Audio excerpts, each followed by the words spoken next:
My name is Michael Edwards. I am 54 years old and from Dallas, Texas. I've lived a pretty ordinary life as a small business owner, a father of 3, and a husband to my wonderful wife, Karen. By all accounts, I've always considered myself a rational man, grounded in reality and logical explanations. But what I'm about to share with you will sound anything but rational. They say we know the truth about the world, but let me tell you, we don't. Much of what we accept as fact is built on deception, carefully constructed lies that keep us from seeing the bigger picture. I didn't believe this either until one fateful day changed my life forever. It all started on an ordinary Sunday afternoon. I was sitting on my couch, flipping through channels, and sipping my second cup of coffee. Out of nowhere, a sharp, searing pain gripped my chest. It felt as if a massive weight had been dropped on me. I struggled to breathe. And before I could call out for help, darkness overtook me. The last thing I remember was collapsing to the floor. When I opened my eyes, I wasn't in my living room anymore. Instead, I found myself standing in a place of unimaginable beauty. The air was warm and filled with a serene glow that seemed to come from everywhere and nowhere at once. The ground beneath my feet felt soft and comforting, like the plushest carpet, yet it shimmered like gold. Vibrant hues of green, blue, and gold stretched as far as I could see, and an overwhelming sense of peace washed over me. I began to walk, drawn forward by a gentle pull I couldn't explain. The landscape around me seemed alive. Trees shimmered as if laced with diamonds. Streams sparkled with a light that danced in harmony with the soft melodies of the wind. Every step felt lighter, as if the burdens of my life had melted away. It was beyond anything I'd ever imagined. As I walked, I noticed the air wasn't silent. There was a faint melodious hum, as though the very fabric of this place sang with joy. I was marveling at the sheer beauty of it all, when a voice, strong yet gentle, resonated through the space. It wasn't loud, but it echoed within me, touching the depths of my soul. Michael. Startled, I turned around, and there he was. A figure stood before me, glowing with a light so pure it was almost blinding. His presence was commanding, yet filled with a love that made me feel both small and cherished at the same time. I knew immediately who he was, though I had never seen him before. Jesus, I whispered, my voice trembling. He nodded, a gentle smile on his face.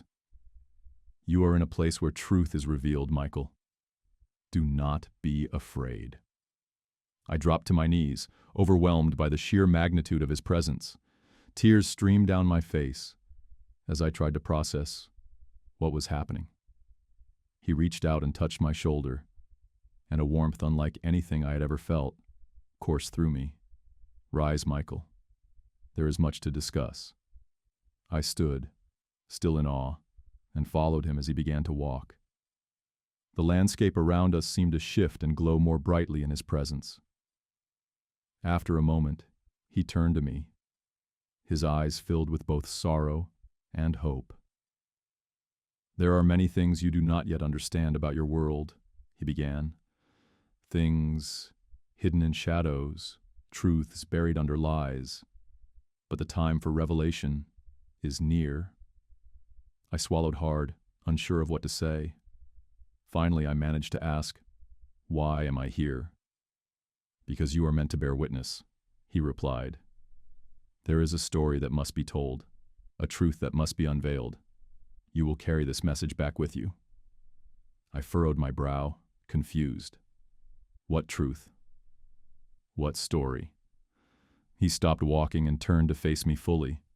His expression grew solemn, and I could feel the weight of his words before he even spoke. Diana, he said simply. Princess Diana? I asked, bewildered. What about her? What you believe about her death is not the truth, he said. Her story is not over, Michael. She was taken from the world under false pretenses, but she lives still. My mind raced. Princess Diana had been gone for decades. The world had mourned her tragic death. How could she still be alive? Jesus must have seen the confusion on my face because he placed a comforting hand on my shoulder. In time, all will be revealed. For now, know this: Diana was not meant to die. When she did, forces conspired against her. Forces that feared what she represented. But she has been kept safe, hidden, waiting for the right moment to return. I opened my mouth to ask more, but he held up a hand. Be patient, Michael. There's much you need to understand. But for now, walk with me. We continued walking, and though my mind was filled with questions, I couldn't help but feel a sense of calm in his presence. The landscape around us seemed to shift and shimmer with each step, as though it was alive and responding to him.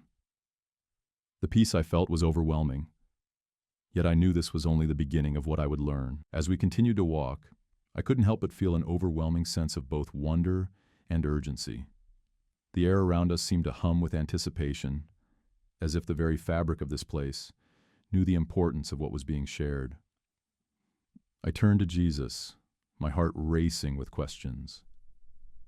What did you mean when you said Diana's death wasn't what it seemed? I asked, my voice trembling slightly. Jesus' expression grew somber, the light around him dimming ever so slightly, as though the gravity of the topic weighed on even this heavenly realm. Her passing, as the world understands it, was the result of a carefully orchestrated plan, he said. There were those within powerful circles who feared her influence, her light.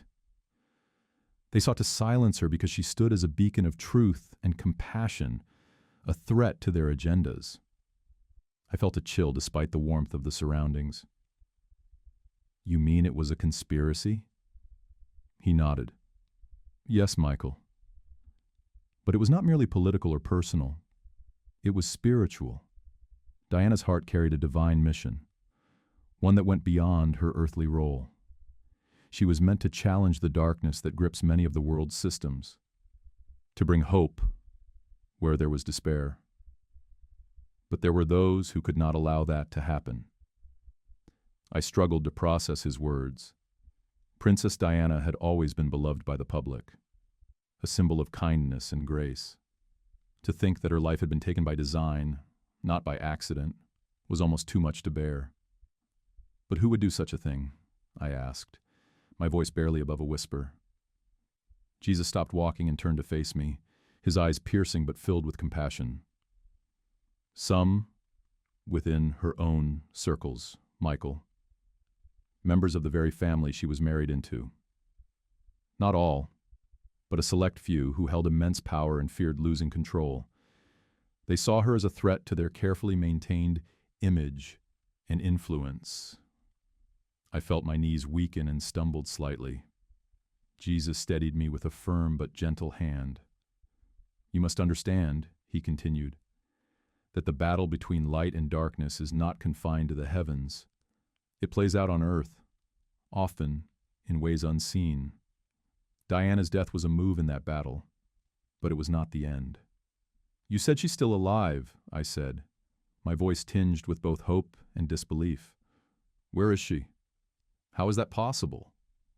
A small smile returned to his face. She has been hidden, Michael, kept safe by those who understand her true purpose. She resides in a place where she can heal, grow, and prepare for the time when she will step forward again. Step forward? I echoed. You mean she'll return to the public? Jesus nodded. Yes, there will come a moment when her presence will be needed once more. She will return, not as a royal figure bound by earthly titles, but as a messenger of peace and truth. Her return will signal a turning point, a moment of reckoning for those who sought to suppress her light. I felt a surge of emotions, awe, hope, and a lingering skepticism. And when she returns, what will happen then? She will be crowned, Jesus said simply. Not with a crown of earthly power, but with a crown of divine purpose. Her role will transcend what the world expects of her. She will bring a message that will shake the foundations of many institutions, calling for truth, accountability, and love. As we walked further, Jesus' tone grew more reflective. You must understand, Michael, that her life has always been extraordinary. Even in the midst of her struggles, she was chosen for something greater. Her influence was not merely due to her title or status, but because her heart resonated with the love and compassion of the divine. I found myself captivated by his words, yet a part of me couldn't let go of the practicalities. But if she's alive, I said, why hasn't anyone found her? Surely the world would be searching. Jesus smiled faintly.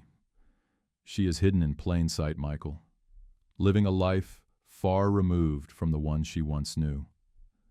She has chosen simplicity and solitude, allowing her spirit to heal and prepare. Few would recognize her as she is now, for her appearance has changed. Even her once iconic hair, once bright and dark, is now gray, a reflection of the transformation she has undergone. The mention of her hair startled me. It was such a specific detail, yet it made the story feel all the more real. And what of those who conspired against her? I asked. What will happen to them? Jesus' expression grew firm. They will face judgment, Michael, not by human hands, but by divine will. The truth cannot remain hidden forever. Their deeds will be exposed, and justice will be served. But it is not for you to dwell on their fate. Focus instead on the light that will emerge from the darkness. We continued walking, the landscape around us shifting to reveal scenes of immense beauty interspersed with glimpses of what seemed like earthly events. I saw flashes of Diana's life, her charity work, her interactions with people, and the love she inspired in those around her. It was as if I were witnessing her essence, the true impact she had on the world. Her return will not be without challenges, Jesus said, breaking the silence. There will be those who resist her message, who cling to the lies they have built their lives upon. But she will persevere, for her mission is guided by the divine, and you, Michael, will play a role in preparing the world for her return. I froze, taken aback. Me? How could I possibly have a role in something so monumental? Jesus placed a hand on my shoulder, his gaze piercing yet comforting. You will bear witness, Michael. Your story, your words, will help open hearts and minds. The truth you have been shown is not meant for you alone. It is a seed, and you must plant it in the hearts of others. I nodded, though the weight of his words felt almost too heavy to carry. Still, in his presence, I felt a strength I had never known before. As we walked on, I realized that this journey was not just about learning the truth, but about embracing the responsibility that came with it. With the profound weight of Jesus' revelation still echoing in my mind, I stood in awe before him. My heart felt a strange mixture of burden and hope, knowing that the truths I'd heard were both alarming and wondrous. The serenity of the afterlife wrapped around me like a warm blanket, but I couldn't help but feel the enormity of what Diana's return would mean for the world. Jesus' gaze softened as he looked into my eyes. Before we continue, he said gently, you must understand that all things happen within divine timing. Diana's role is not merely to reclaim a crown. It is to restore a sense of integrity and light to a world that has been shadowed by greed and betrayal. I nodded, absorbing his words like a thirsty man drinking from a spring. Lord, will her return bring peace to the chaos? I asked hesitantly, unsure if I even wanted the answer. Yes, he replied, but not immediately. There will be resistance. Those who orchestrated her supposed death and who sought to manipulate the course of history for their own gain will fight against this light. Yet they cannot prevail. My plan is unshakable. The air around us shimmered, and suddenly I saw images flash before my eyes. Diana's familiar face, her dark hair cascading around her shoulders, appeared. She stood confidently, dressed in regal attire, her presence commanding, yet filled with compassion. Behind her, shadows loomed, figures representing those who had worked against her. Their faces were obscured, but their malevolent intentions were unmistakable. "Lord," I began, my voice trembling, "why has she been hidden all this time? Why not reveal her sooner?" Jesus placed a hand on my shoulder, grounding me. "Because the world was not ready," he explained. "She needed time to heal, to grow, to prepare for the immense task ahead. And the world needed to reach a point where her return would ignite change rather than fear." The scene shifted, and I saw Diana in a remote yet beautiful location. The landscape was lush and serene, far removed from the bustling city she once knew. She was surrounded by a few trusted individuals, their faces kind and their intentions pure. It was clear that she had spent these years in seclusion, not in hiding out of fear, but in preparation for her destined role. "When she returns," Jesus continued, "the world will not merely see a princess. They will see a symbol of hope, resilience, and justice. Her return will challenge the very foundations of power and expose the darkness within." I felt a sense of unease mixed with anticipation. "Lord, will those who conspired against her be held accountable?" Jesus' expression grew serious. "Yes, no deed, whether done in secret or in the open, escapes my sight. Those who have sown corruption will reap its consequences. The royal house will be cleansed, and those who acted out of selfish ambition and deceit will face judgment. But remember, my justice is tempered with mercy for those who repent." The vision expanded, and I saw scenes of unrest within the royal family. Whispers of dissent and fear rippled through their ranks as Diana's name began to resurface. Some tried to suppress the truth, but their efforts were futile. Her destiny was divinely ordained, and no earthly power could stop it. "Lord, will her return unify or divide?" I asked, my thoughts racing. "Both," Jesus said plainly. "At first there will be division. Some will resist the truth, clinging to lies that benefit them. But ultimately, her presence will bring healing and unity. It will remind humanity of the values that transcend earthly power: love, compassion, and integrity." We walked a little further, and I noticed the glow around us seemed to intensify. The air itself seemed alive with purpose. "You must carry this message back to your world," Jesus instructed. "Not everyone will believe you, but those who are ready to hear the truth will recognize its significance." I felt a pang of doubt. "But Lord, what if I fail? What if my voice is drowned out by skepticism and mockery?" He smiled, a look of infinite patience in his eyes. "You are not responsible for convincing others. Your task is to bear witness, to plant seeds of truth. The rest is in my hands." As we continued our conversation, Jesus revealed more details about Diana's mission. He spoke of her unwavering faith, her commitment to justice, and her deep love for humanity. He explained that her dark hair, a symbol often overlooked, was a reminder of her humble strength and unyielding spirit. "She will not return to claim vengeance," Jesus emphasized. "Her purpose is far greater. She will serve as a bridge, uniting a fractured world and restoring trust where it has been broken."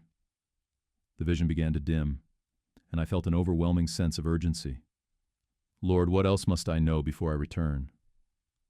Jesus' expression grew solemn. "Remember this: the truth is not always easy to bear, but it is always liberating. Stand firm in the face of doubt and opposition. You have seen what lies beyond, and that knowledge will sustain you. The final moments of our conversation were filled with reassurance and grace. Jesus spoke words of comfort and strength, preparing me for the mission ahead.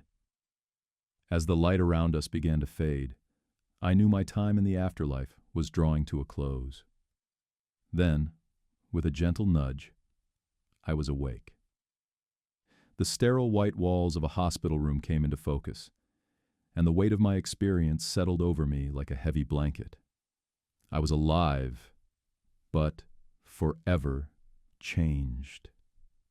The first thing I did was reach for a pen and paper. I began to write furiously, determined to share what I had seen and heard. The world needed to know the truth. Diana's return was not a myth or a fantasy. It was a divine plan in motion. As I shared my story, I knew I would face criticism and doubt. But I also knew that there were those who would recognize the truth in my words.